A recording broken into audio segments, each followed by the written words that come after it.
Inahayag ni Leguasan Mayor Ismael Sultan Mama na hindi niya pahihintulutan na gawing takbuhan ng mga kriminal ang kanilang bayan matapos ang pamamaril sa Kidapawan City kung saan tumakas sa kanilang lugar ang mga suspect. Sabi ng alkalde, agad siya nag-utos ng full coordination sa mga pulis at security forces ng Leguasan nang maulat na ang mga sangkot sa pamamaril sa Kidapawan ay dumaan sa kanilang lugar. Anya, wala pang 24 na oras ay natuntun at nahanap ang mga suspect, patunay na mabilis ang aksyon at kooperasyon ng lokal na pamahalaan at PNP. Mariing binigyang diin ni Mayor Mama na hindi kukonsintihin ng Leguasan at buong Special Geographic Area ang anumang uri ng krimen.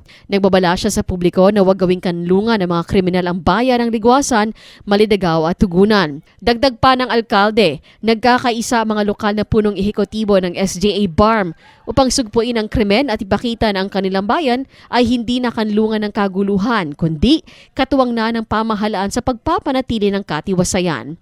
Huwag dalhin dito mga kaluwan dito sa mga lugar. This must be a warning to each and every one of us na huwag niyong gawing takbuhan itong mga lugar namin sa Special Geographic Area dahil nagkakaisa kami mga bagong tatag na mayor na uulihin namin ng lahat ng mga kriminality.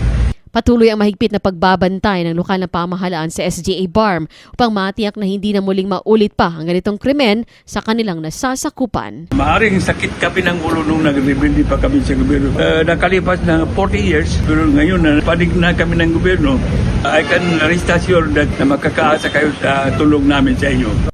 Cherry May Tapia, NDBC Bida Balita.